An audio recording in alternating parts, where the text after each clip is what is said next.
Good morning and welcome to the Cheryl and Shirley Show. I'm here today with Michael Jar. Michael is, I don't know, in my book, kind of like a little bit of a historian, especially for Wisconsin people. And I want to make sure that we introduce Michael. And thank you so much for coming on the show, Michael. And he's got quite the story to tell us. And I'm excited to share this story.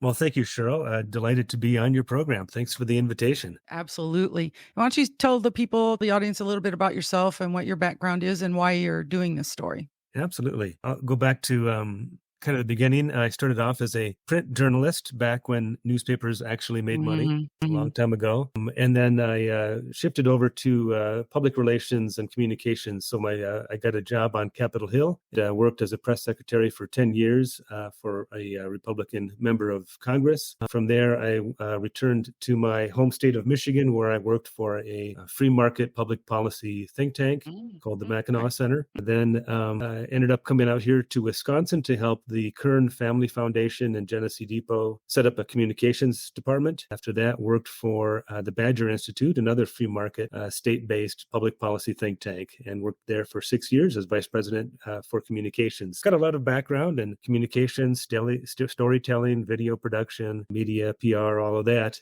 About a year ago, I kind of hung up my own shingle and was working on a variety of freelance kind of jobs. I just had this story that I had heard that was kind of lingering in my head, and I thought, boy, it'd be great to tell this story someday. And so I just, when you're a freelancer, you have to spend most of your time doing things that earn money.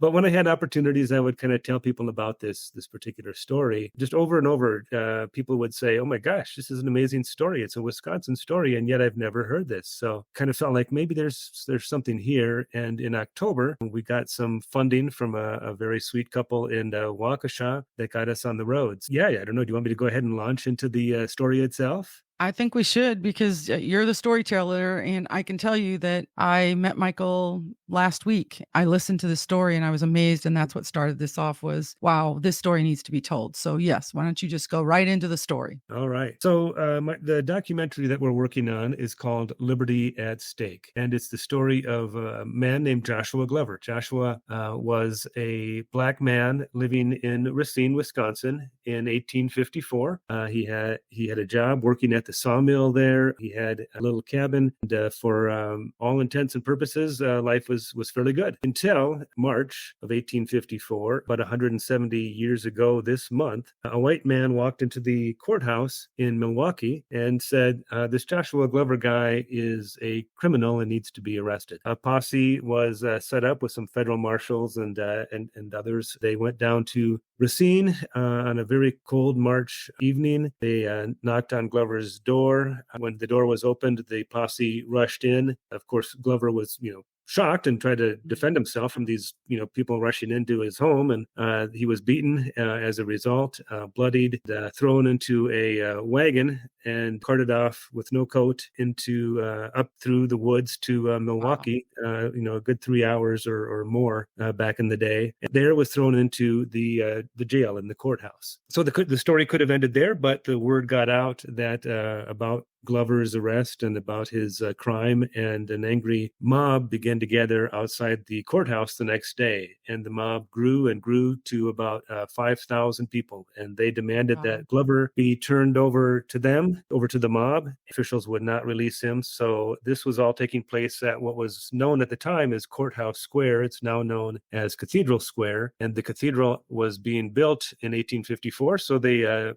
crowd took one of the beams and used the beam to batter down the courthouse door, rushed in, overwhelmed the guards, grabbed Glover, and still bleeding, and dragged him out into the street. If you know some of American history, you kind of get a sense of where this might be going. What I love about this story is that it's not going in the direction that it appears. It's not a mob justice. Well, it's not a mob justice in the sense that we often hear about, especially in the South. They actually put Joshua Glover on a carriage, and they whisked him down to the Third Ward, switched him over to a different carriage, and then whisked him out to Waukesha, which was Prairieville at the time, and a very rustic area of the state. And then they hid him for 2 or 3 weeks in people's homes and attics and barns until they could secure a safe passage for him on a ship. They actually brought him back to Racine, where this all began. At the harbor there, they put him on a ship. He was hidden, transported through the Great Lakes to Ontario, Canada, where he was released and was able to live the next 30 some years of his life until he was at least 80 Wow.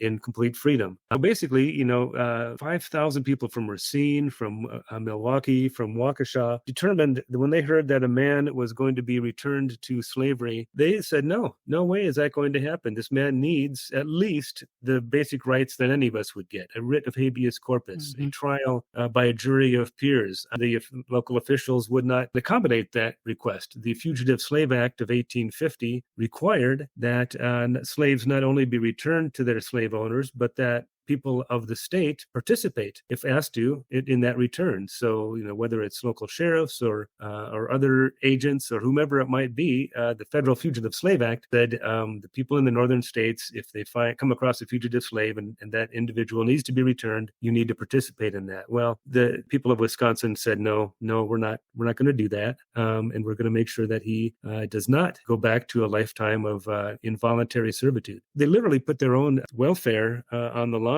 Several of them were prosecuted. The court the trials went on for 6 years. They were sued in civil court. They faced criminal charges. One committed suicide, they think. The other two were bankrupted, lost their businesses, but it was well worth it. So let me just jump back a little bit. Joshua Glover was a slave in Missouri, in St. Louis in 1852, worked up the courage to escape, basically, and walked 400 miles to Racine, Wisconsin. Racine was known as an abolitionist area. He knew he would probably be welcomed there, so he took the a tremendous risk because the slave catchers, his owner, his so-called owner, put out a newspaper award for $200 reward for his return. So people were out looking for him, and you could only probably travel. Yeah, a lot of money. A lot of money back then. Maybe a year's salary for some people, or a year's wages. Yeah, so he found a good place in a welcoming place in Racine. But the slave catchers did eventually track him down after a couple of years, and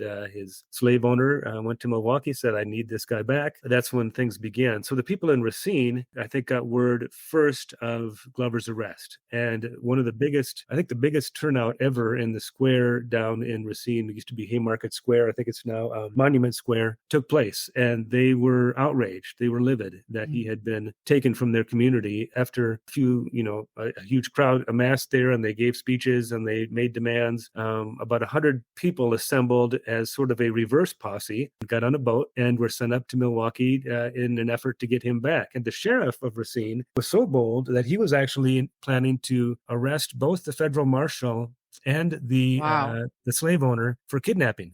Wow. That's amazing. So it's really amazing. It's just fantastic. Well, I think what amazes me too is the thought that 5,000 people could be brought together in such a short time. It just seems like that's a lot of people. Now 5,000 people is nothing in Milwaukee, but to get that many people in 1854 is pretty amazing. And then to fight for someone that's a slave and to save him is pretty amazing story. It really is. It is. It's amazing that people came together like that. And I like to hear that because it makes me feel better about our history. I think a lot of people don't know our history. This is a big part of it that people have no idea about. And this is way before Civil War. This is before Abraham Lincoln became the president. This is kind of a good warm feeling to think that Wisconsin fought hard. Back then, even. They did. You could see, it's not only did 5,000 people gather, but they gathered at a moment's notice. On a cold day, they dropped whatever they were doing, and in a time when there's no way to spread the word quickly. So the folks in Racine contacted a newspaper editor of an abolitionist newspaper in Milwaukee. His name was Sherman Booth. Booth, printed out handbills, and people began to post those around the city. But he also got on his horse, Paul Revere style. He rode around the city, yelling out, "Hey, a man's liberty is at stake," and calling people to show up at the courthouse. And they did. Church bells were ringing, and everyone was alerted to the fact that something was going on. 5,000 people turned out. They spent several hours actually, writing down. They formed committees. They wrote down, demands that they handed to the local officials. They made speeches. There were speeches in English. There were speeches in German. It's really a fascinating event. Yeah. But eventually, they just realized that this is is not going to happen. They're not going to set him free. They're going to find some way to sneak him out, and we'll have no say in the matter. And that's when they decided to take matters into their own hands and It's amazing. knock down the door. So, well, when you think about too, like you said, the traveling even. I mean, this was a woodsy area. You didn't have an interstate. You didn't have social media to get things out to people. You didn't have all these things that are available to us today. It had to be very, very difficult to get that many people to know about this situation. Yeah. And like you said, the Paul Revere ride, it's basically kind of like that. I can imagine church bells ringing. You watch some of those old shows, and if you're a history buff at all, that stuff is pretty cool to think that somebody would get on a horse and ride, kidnapping somebody basically out of their home and, your own home. You feel like this is a safe place. Yeah, it's amazing. It's an amazing story to me. It seems blows my mind. Just kind of blows my mind a little bit. I think it's fascinating. It's also wonderful to know that someone is researching and really paying attention to who Joshua Glover was too, and what this was all about, that Wisconsin was on the forefront. I think that's a great story. Yeah, it is. And the story didn't end there. That's what's so amazing. It would be a great story in and of itself. But there were a lot of Wisconsinites who were really disenchanted with the Fugitive Slave Act. And then in 1854, that very year, the Kansas-Nebraska Act was being considered and was passed by Congress, which would basically allow new states that were becoming states to vote as to whether or not they wanted to become slave states. So instead of the Missouri Compromise, where states below this, in the South could be a slave state, but they had to be matched by a state in the North that was a free state. Oh, wow. That was tossed out, and basically any state coming into the Union could vote to become a slave state. So Kansas or Nebraska or California could have become slave states, and that enraged the people of Wisconsin as well. About 50 people up in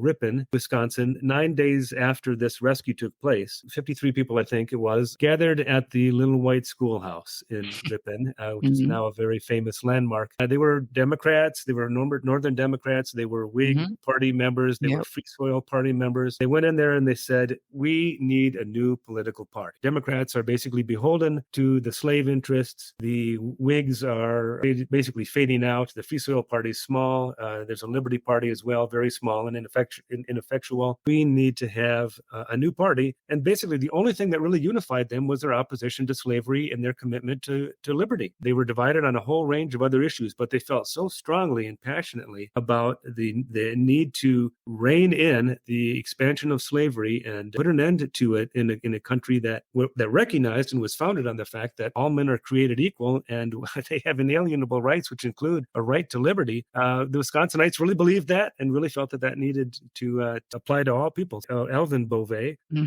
as you know, a lawyer and a New Englander who had settled in Ripon, basically, just kind of beat the bushes in Ripon and called people to a gathering at the Little White Schoolhouse and said, let's talk about this. And he said, we went in Whigs and Democrats and Free Soilers, and we came out Republicans. That really was the first incident of a group of people asking for a new party and calling it the Republican Party. There are other places that claim to have, been kind of the birthplace of the Republican Party, Jackson, Michigan, and somewhere in New Hampshire. But this is really the very first gathering, March 20th of 1854, of people who said, we need a new party and we're going to call ourselves Republicans. And what was just celebrated the 170th birthday, I think? 170th anniversary was just a few days ago. Yeah, that's great. Fantastic. It was. I actually went up to the Little White Schoolhouse where they were hosting an event, and there were, I don't know, I would guess about 15 or 16 descendants of people who had participated in that original gathering in 1854. So there were 6th and 7th and 8th generation descendants. There was a little 11-month-old girl there who was, I think, an 8th generation descendant. One of the guys actually spoke, and he said, when we have our family get-togethers, when we have like a family reunion and everybody is there, descendants of these folks, he said, it's not just a gathering of white people. He said there are black grandchildren and there are Hispanic spouses and so on and so forth. And he said, my great grandfather couldn't have even comprehended the legacy that he established by taking this action, saying, yes, this country really should be committed to one thing, and that is the expansion and protection of freedom for all peoples. So it's really just a very profound moment to hear him talking about that. And then after that, we ended up with a Republican governor fairly shortly, Republican members of Congress. Governor Randall, Camp Randall Stadium is named after Governor Randall, the first Republican abolitionist governor. And then, just a couple years after that, the Republicans Republicans nominated a guy named Abraham Lincoln as their presidential nominee. He won. That led to secession and Civil War. Lincoln would eventually sign the Emancipation Proclamation, and he would also sign, people don't know this, he would also sign the legislation that would put an end to the Fugitive Slave Act. Wow. So, Okay. it kind of comes full circle. Yeah, it does. I think and it's interesting sometimes when you think about his speech, Gettysburg, what it was 2 minutes long or something. And Yeah. you can remember that more than you can remember the man who gave like 2.5 hour speech. What his name is. I think it's something Everett or something. I don't know. Yeah, But I isn't think that that's right. fascinating? Yeah, I think it's like Yeah. Steve Everett or something. But I think it's Yeah. fascinating that you can't remember his name and he gave this long speech. But Abraham Lincoln got up and gave like less than 2 minutes speech, and he's remembered, and not just because he was the president, but because of that speech. Speech was so meaningful to people. And I just think part of history is we're losing it. And so we need Yeah. people to tell it. So how did you get like into that Joshua Glover? Brought you into that? I mean, did you just hear about it from someone, or were you reading something, or did you catch it somewhere? Because I am a history buff and I had never heard Joshua Glover's name mentioned before. So I think it's fascinating. I stumbled across it, really. I can't even remember where I first heard about it, but there is a plaque down at Cathedral Square that commemorates the rescue, but it's very brief. It doesn't give you a whole lot of the details. It wasn't until I was actually at an estate sale, and I love history as well, and I was looking through, there was a professor, he lived up, a retired professor who lived in Fond du Lac, and he had, I guess, gone into like a nursing home, and his kids were selling off his enormous book collection. I was there for hours and barely scratched the surface. But while I was there, I ran across a book on Joshua Glover by a University of Georgia professor named Robert Baker. I can't remember the title exactly, but it was basically Joshua Glover, Liberty and the Constitution, or something like that. And there was an implication in the title that there was more to the story than just the rescue of this guy, that it actually had some ramifications. So I bought that book, and I ended up buying about 24 other books related to abolition and Wisconsin history and so on. And that's where I realized, oh my gosh, there is so much more to this story. It's a great story. There's more to it than, as a catalyst for, subsequent events. It's really quite amazing and quite powerful. And then you think about the Republican National Convention is taking place in Milwaukee this year. So it's a homecoming in a way for Republicans. They're coming back to the state where the need for a new party was initially recognized. The Fiserv Forum, where the convention will take place, is maybe 5 blocks from where Glover was rescued. Wow. So I just thought, we've got to not only tell this story, but we've got to start telling this story now, because what better time? And we've got 40 to 50,000 people coming into Wisconsin. We've got the world's media gathering here. Let's tell this story. So we began to work on putting together a documentary. We got a $50,000 matching grant in October from Tony and Andrea Bryant of Waukesha. They were so committed and determined to see this happen that they put that money forth. Wow. And the nice thing about a matching grant is if somebody else donates to this $100, that $100 becomes $200. Or if they donate $1,000, it becomes $2,000. Or if they donate $10,000, I could go on and on. Anyway, right. But so that got us started, and we've been fundraising since then. Got a producer now who has produced a number of documentaries. We've got a director of photography. We've got a creative design guy who does all of the branding and web design and so on. Some of the less interesting people, we've got, a bookkeeper and a lawyer and so on. All the things you gotta have that to do this. Sure. But we are set up as a nonprofit, we have a fiscal sponsor, a nonprofit fiscal sponsor. Okay. It's a 501c3. So donations can be made to that, can be tax exempt. And so right now we're just trying to raise money because we really need to start filming. We have done some filming. We've done a lot of researching. We've done a lot of writing. We've got a website set up, but we now need to go out and just do a number of interviews. There's a lot to it. You have to get, you either have to buy music or do original music. We're hoping to do original music, maybe using some Black Milwaukee choirs. Oh, cool. Who can really kind of give some authentic sound, to songs from that period and so on. And we've engaged some students. There are 5 students who are part of the what's called the Launch program. That's a cohort of students who will, between the Brookfield and Wauwatosa schools, partner with different businesses or entities to work on projects where they can learn and they can also help out that entity. So got 5 young people who are going to be helping us do the original original source research. So they're going to be helping us track down articles from that period, letters, speeches, diaries, whatever it might be, to us tell and illustrate the story. Well, I know when you presented it, you had pictures and stuff with you, which I thought was really fascinating too. So that would be a great addition to it. And I was going to ask you the question of, like, why now? Why do you want to bring this out now? You kind of hit on that, but I think you should hit on it some more. And also another thing is, what about getting this curriculum, getting it into like a Yeah. curriculum based type thing for schools, because it's such an important story. And this isn't a Republican, Democrat, Whigs, anything story. Mhm. This is a story about a man's life being saved by a group of people that got together because they believe in liberty. And that's one of the things that I stand for. Totally. I served in the Navy. I'm proud to have been someone who was able to do that. But I do think that we've lost a lot of that. We have lost our direction in that in a lot of ways. And so telling a story like this can be very powerful in bringing us full circle back. Yeah, that's exactly right. So we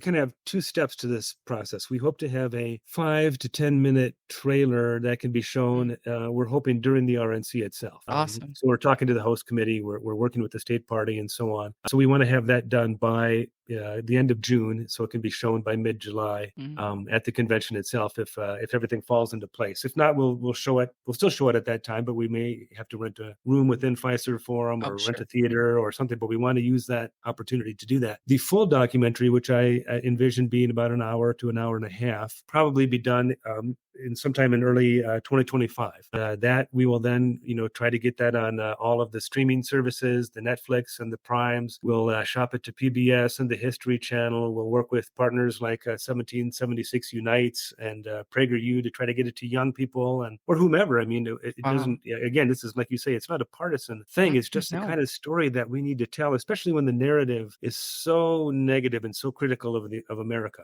The narrative, especially on racial issues, is that America is irreconcilably horrible and racist and bigoted. There's a lot of our history that is tainted for sure and needs to be studied and needs to be known by our young people. But at the same time, there's a whole different side of the story that's completely neglected. The story of Glover, there are actually probably 4 or 5 stories of rescues like this taking place in Boston and New York City, and then the Underground Railroad, and then the newspapers that were established, the abolitionist newspapers, the Waukesha Freeman, not far from where I live here in Waukesha County. The Waukesha Freeman was established as a abolitionist newspaper. There's just a rich history of people, working diligently over decades, going back to Benjamin Franklin and Benjamin Rush, some of our founders who established abolitionist organizations in Philadelphia and Vermont, which back in 1777, before they were 10 years before they were even a state, abolishing slavery in Vermont, and the other northern states followed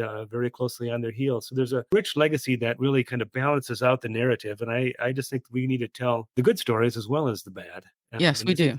That's what we're doing here. So, and that's part of why we are focused on young people as well. It would be great for young people to know these stories. So we're working with these 5 students. We do have a vision for creating a version of the video, whether it's a 30-minute version or an hour-long version, that can be shown in the classroom, and then actually have some curriculum that accompanies that.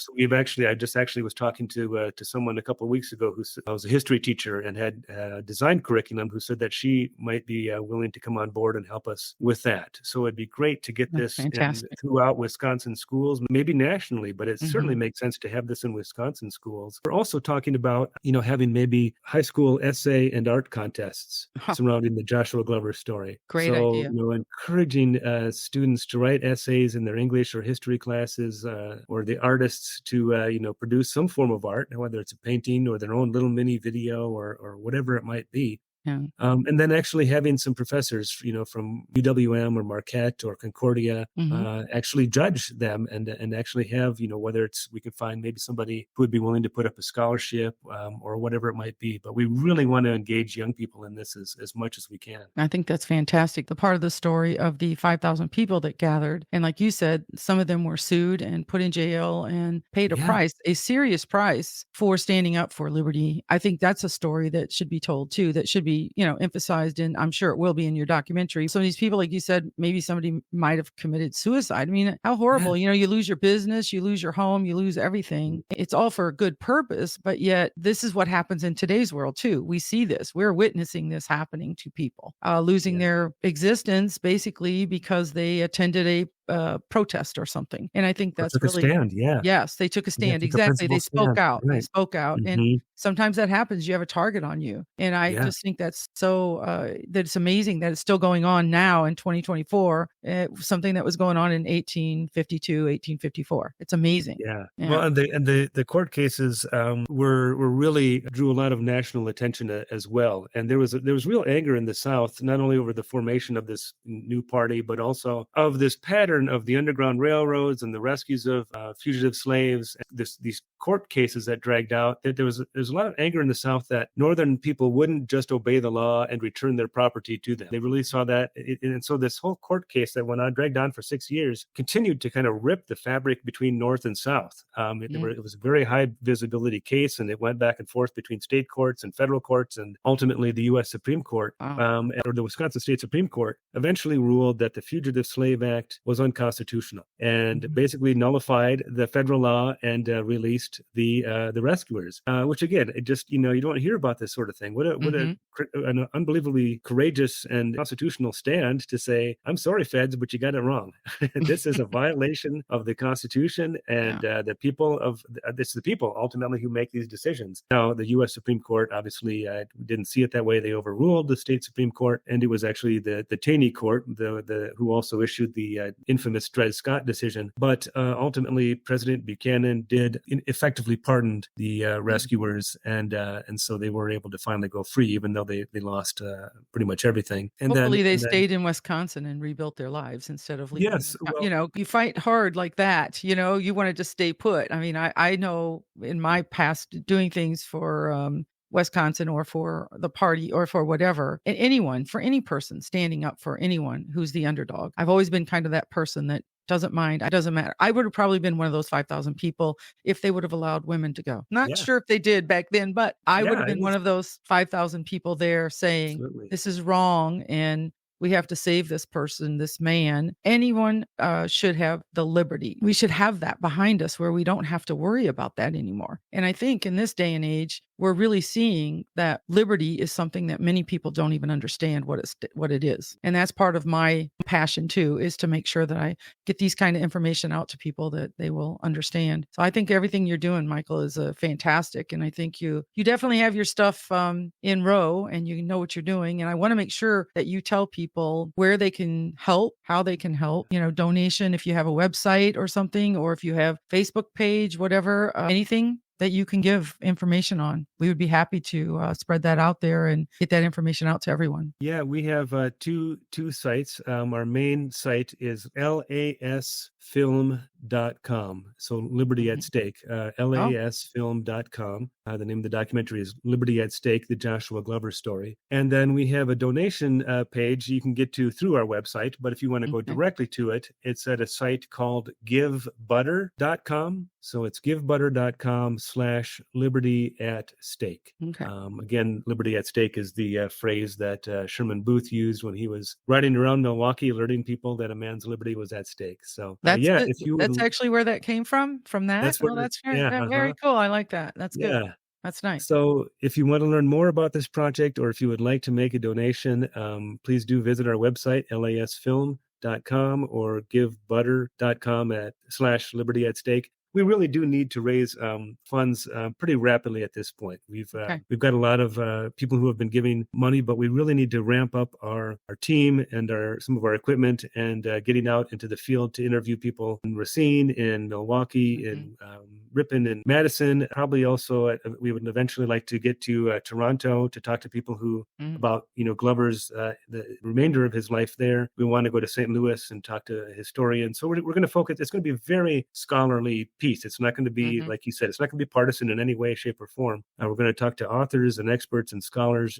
who can really kind of tell the story. But we do need contributions and donations. They will be tax exempt because we are working with a fiscal sponsor, which is a 501c 501c3. So any donations will be matched and will be tax exempt. If anybody would like to be considered a producer of the film, a $50,000 contribution would actually have you considered as an executive producer. So Okay. we'd We'll love to give have that. any help we can get. Sure, absolutely.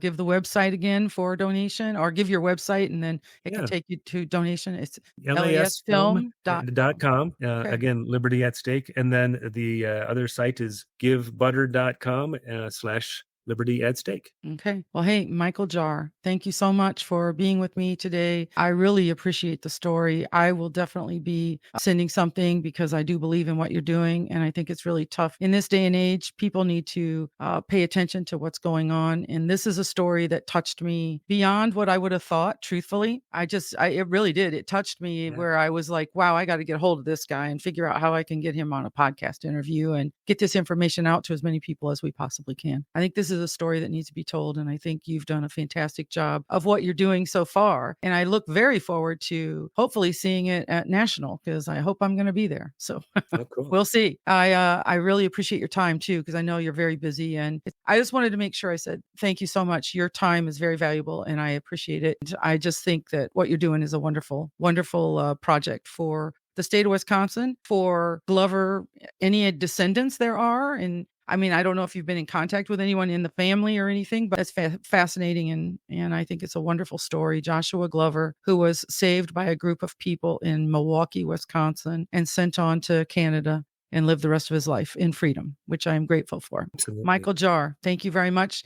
Last time, give your website again so we can get some donations for you. Sure. Cheryl, thanks again for having me on. Absolutely. I really appreciate it. And appreciate your audience tuning in. The website is LAS, as in Liberty at Stake, lasfilm.com. And the donation site is givebutter.com /Liberty at Stake. All right, everyone. Let's bone up here. Let's give some donations. Let's get this going because this is a great story. Thank you for listening to the Cheryl and Shirley Show. You guys have a good day. Will do. Thanks, Cheryl.